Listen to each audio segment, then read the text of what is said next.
Nah teman-teman semuanya, khususnya yang akan menjadi TKI ke luar negeri, ini ada pembahasan penting untuk kalian. Jadi banyak sekali hari-hari ini memang sudah mulai marak ya iklan-iklannya, bahwasanya job ready, kemudian majikan ready dan sebagainya. Iklan seperti itu banyak sekali ya, dibutuhkan sekian orang job dan sebagainya. Kita akan bahas di sini hal itu benar atau tidak. Nah sebelumnya untuk teman-teman semuanya, memang untuk proses ke Taiwan ini sudah mulai ya, artinya sudah lampu hijau ke Taiwannya. Kemarin juga sudah dapat kabar bahwasanya beberapa pendokumenan di Teto itu juga sudah mulai bisa.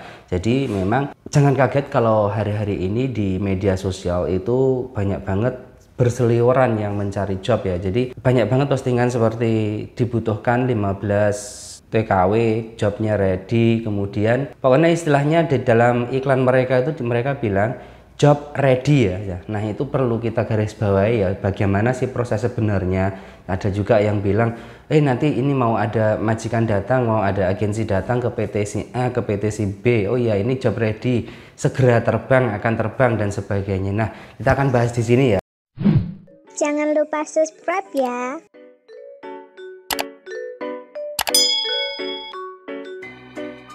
Hal itu sebenarnya hanya media promosi saja ya, tidak benar seperti itu. Jadi kalau kita filter skala logika dan ya memang kejadian seperti ini. Jadi kalau ada job ready itu pasti diberikan kepada yang sudah ada di PJTKI tersebut ya. Jadi tidak ada job ready untuk yang baru daftar, itu tidak ada. Jadi prosesnya bagaimana?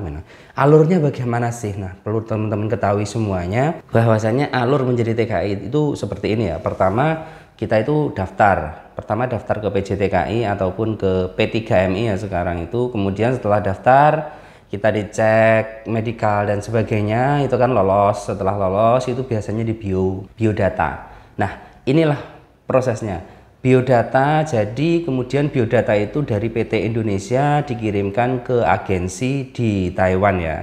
Nah dari agensi nanti dia sebarkan lagi ke majikan. Mungkin kalau teman-teman yang ada di Taiwan kemudian dia di pabrik atau di majikan itu mungkin sering ditanya ya sama bosnya ya, kamu pilih ketika majikan akan nambah pekerja kan, kamu pilih yang mana nih, yang bagus yang mana? Saya sering ditanya seperti itu ya. Nah itu yang namanya promosi ya, jadi dipromosikan ke para majikan.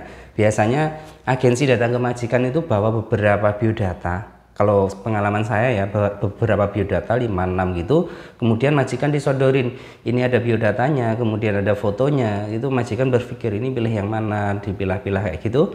Terus nanti dia biasanya tanya, kalau ada orang Indonesianya, biasanya majikan tanya sih, ini yang bagus yang mana nih? Secara tampilan, secara itu semuanya majikan yang menentukan. Nah kalau sudah majikan oke, baru biodata itu kembali ke agensi, kantor agensi. Dari kantor agensi mengabari PJTKI atau P3MI.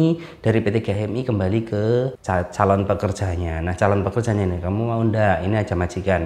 Kalau mau oke, tapi kalau nggak mau biasanya dipersulit. Itu ya pengalamannya seperti itu ya.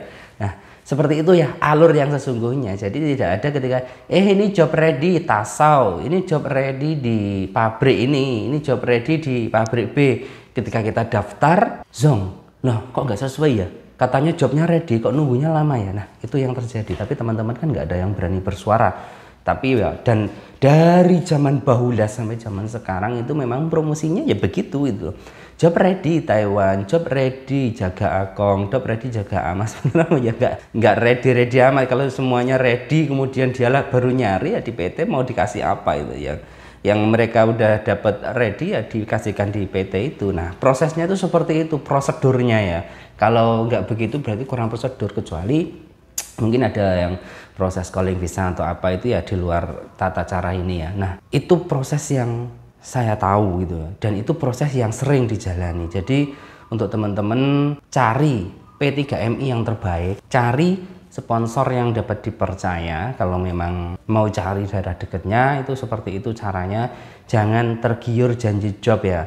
Jadi rezeki kita memang ya di sana gitu loh. Jadi kita daftar ya kita pasrah, nanti ada majikan yang mau sama kita. Itu caranya seperti itu. Jangan tergiur aku ikut si Pak A karena di sana ada job Jaga Akong di Taipei. Nah ketika kamu daftar ke Pak A, prosesnya lama, kamu bisa menggerutu dan ternyata kamu tidak kerja di Taipei. Itu kan ya seperti itu memang dunia PJTKI seperti itu. Jadi buat teman-teman semuanya, Yaitu pesan saya, cari P3MI yang bisa memberangkatkan dengan cepat, sponsor yang tidak terlalu membebankan atau menarik biaya terlalu tinggi, juga jangan tergiur sama uang saku ya. Karena kenapa? Karena uang saku itu adalah uang kalian sendiri, bukan uang dari PJTKI. Jadi kalian bisa dimintai uang saku 2 juta, 3 juta, 4 juta, bahkan 10 juta pun kalian bisa meminta uang saku. Tapi itu sebenarnya bukan uang saku ya, salah istilah itu. Itu uang pinjaman yang diberikan kepada kamu, yang kamu harus menyicil ke banknya, Cina Trustnya itu bersama pinjaman-pinjaman yang lain. Kalau proses ke Taiwan misalnya biaya 25 juta itu ya. Kemudian kamu nggak minta uang saku, sponsormu jujur, ya udah pinjamanmu 25 juta itu dicicil dalam waktu berapa bulan seperti itu. Tapi kalau pinjamanmu proses Taiwan 25 juta, itu yang kalian nggak tahu ya, proses Taiwan itu untuk TKW informal berapa itu kan sekisaran itu ya. Kemudian sponsormu jujur, dia nggak ambil banyak, dia nggak nambahin hutang kamu. Kemudian kamu ndak ambil uang saku itu. Iya, pinjamanmu segitu. Kalau kamu ambil uang saku 5 juta, berarti 25 plus 5, 30 itu yang harus kamu cicil. Nah, itu sebenarnya uang saku yang ada tuh seperti itu. Nah, itu ya sedikit penjelasan terkait job ready dan juga uang saku untuk pekerja migran di Taiwan. Karena prosesnya sekarang sama seperti dulu, jadi semuanya harus ada Cina Trust, potongan dan sebagainya itu memang tetap ada.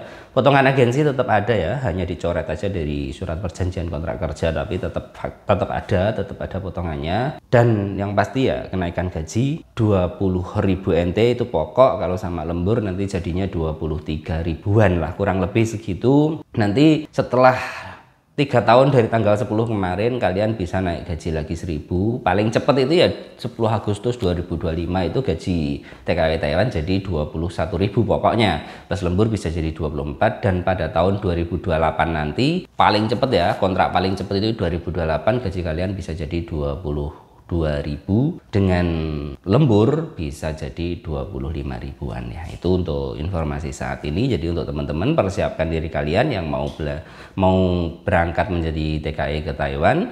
Ini sudah lampu hijau dari Taiwan dan kita tunggu saja proses-proses yang mereka sudah menunggu, kapan mereka berangkat dan kapan sampai habis semuanya, terbang semua ke Taiwan. Ingat, tujuan ke Taiwan untuk memperbaiki perekonomian ya, jangan tergoda atau jangan belok niat karena kondisi di Taiwan yang ya benar-benar sahdu.